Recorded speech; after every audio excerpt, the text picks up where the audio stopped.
பரிசுத்த நாமத்திற்கு ஸ்தோத்திரம் உண்டாவதாக. இன்றைய ஜீவ வார்த்தை நிகழ்ச்சியை கேட்டுக்கொண்டிருக்கும் அனைவரையும் கர்த்தருடைய பரிசுத்த நாமத்தினால் வாழ்த்துகிறேன், ஆசீர்வதிக்கிறேன். இன்றைய தின தியானத்திற்கு தேவன் கொடுத்த வேத பகுதி, அது சங்கீத புஸ்தகம், அதில் 66ஆம் சங்கீதம், அதில் 8ஆம் வசனம். சங்கீதம் 66:8. ஜனங்களே, நம்முடைய தேவனை ஸ்தோத்திரித்து அவரை துதிக்கும் சத்தத்தை கேட்க பண்ணுங்கள். இன்றைய தினம் தேவனை ஸ்தோத்திரிப்பதற்காக கர்த்தர் நம்மளை அழைக்கிறார். இன்றைய தினம் தேவன் நம்மகிட்ட சொல்ல ஆசைப்படுகிற, கேட்க ஆசைப்படுகிற ஒரு காரியம் என்னவென்றால், ஸ்தோத்திரிக்கும் சத்தத்தை கேட்க பண்ண வேண்டும். தேவன் கேட்க பண்ண வேண்டும்.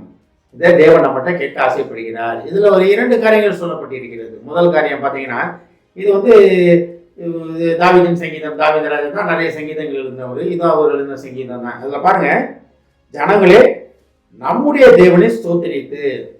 அப்ப இதுதான் மெயினான காரியம். தேவனை துதிப்பது தான் மெயினான காரியம். பவுலும் சீலாவும் சிறைச்சாலையில் துதித்தார்கள், சிறையின் அசிபார்கள் உடைந்ததுன்னு பார்க்கிறோம்.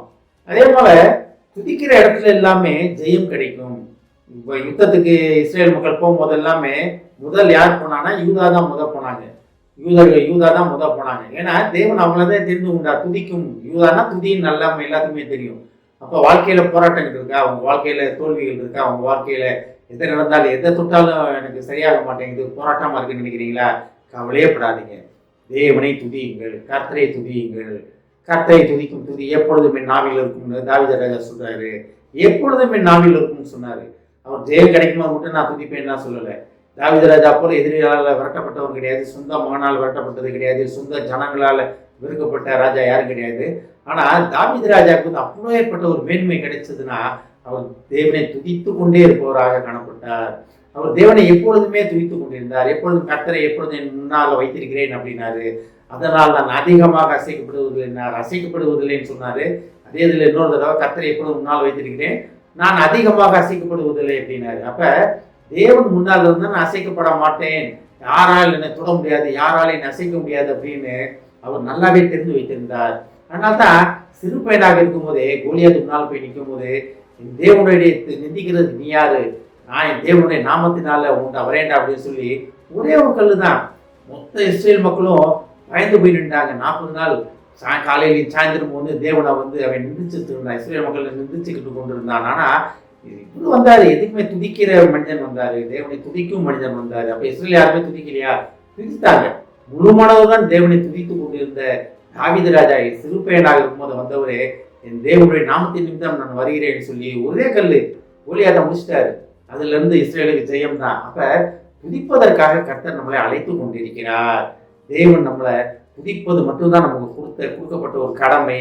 வேற எதுவுமே தேவன் நம்மகிட்ட கேட்கல. இந்த ஜனத்தை எனக்கென்று ஏற்படுத்தினேன், இவர்கள் என் துதியை சொல்லி வருவார்கள். அப்ப தேவனுடைய துதியை சொல்லுவது மட்டும்தான் நம்மளுடைய பொறுப்பு, நம்மளுடைய கடமை. இதை கேட்டுக்கொண்டிருக்கும் தேவ பிள்ளைகளே, கர்த்தரை துதிப்பதற்கு ஆயத்தமாகும். அதான் பாருங்களேங்க, ஜனங்களே நம்முடைய தேவனை ஸ்தோத்திரித்து. அப்ப நம்ம வந்து தேவனை ஸ்தோத்திரிப்பதற்காக படைக்கப்பட்ட ஜனம். அதை உணர்ந்து தேவனை ஸ்தோத்திரித்து வாழ்க்கையிலே வெற்றி பெறுவதற்காக, வெற்றியை பெற்றுக்கொள்வதற்காக கர்த்தர் அழைத்து கொண்டிருக்கிறார். துதியில் பிரியம் உள்ள தேவன். அவர் நம்மகிட்ட கேட்கறது என்ன தெரியுமா? நீங்க துதிங்க, என்னை துதிங்க, என்னை துதிங்கன்னு கேட்டுக்கொண்டிருக்கிறார். தேவனுடைய சத்தத்தை கேட்டு இன்றைய தினம் ஒரு முடிவு எடுப்போம். இனி நான் எப்பொழுதும் தேவனை துதித்து கொண்டிருப்பேன்னு அந்த முடிவை கேட்பதற்கு தேவன் ஆவலாக இருக்கிறார். ஆமென். ஜெபிப்போம். எங்களை அதிகமான அன்பின் பரலோக பிதாவே, நாங்கள் உண்மை துதிப்பதற்காக நீர் எங்களை அழைப்பதற்காக நன்றி ஆண்டவரே. ஏஸ்தாவனே, துதிகளின் மத்தியில் வாசம் பண்ணுகிற தேவனே, துதியில் பிரியம் உள்ள தேவனே, நாங்கள் உண்மை துதித்து எங்கள் போராட்டங்களிலிருந்து வெற்றி பெற எங்களுக்கு உதவி செய்ய மாட்டவரே. ஏஸ்தாவனே, துதிப்பது ஒன்று மட்டுமே தகுதியானது என்பதை நாங்கள் அறிந்து கொண்டோம் ஆண்டவரே.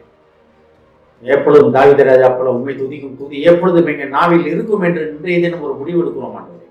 அந்த முடிவிலிருந்து நாங்கள் விலகாதபடி பாதுகாத்துக் கொள்ளும். இதை கேட்டுக்கொண்டு ஒவ்வொருவரையும் ஆசீர்வதிக்கிறோம் அப்பா.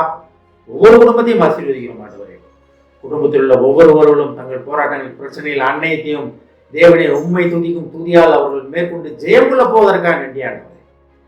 எப்பொழுதும் அவர் வீட்டிலே அவருக்கு உண்மை துதித்துக் கொண்டிருக்கும் சத்தத்தை கேட்க உதவி செய்ய மாட்டவரே. ஆசீர்வதிக்கிறோம் அப்பா. இயேசுவின் மூலமாய் கேட்கிறேன் நல்ல பிதாவே. ஆமென். கர்த்தர் உங்களை ஆசீர்வதிப்பாராக.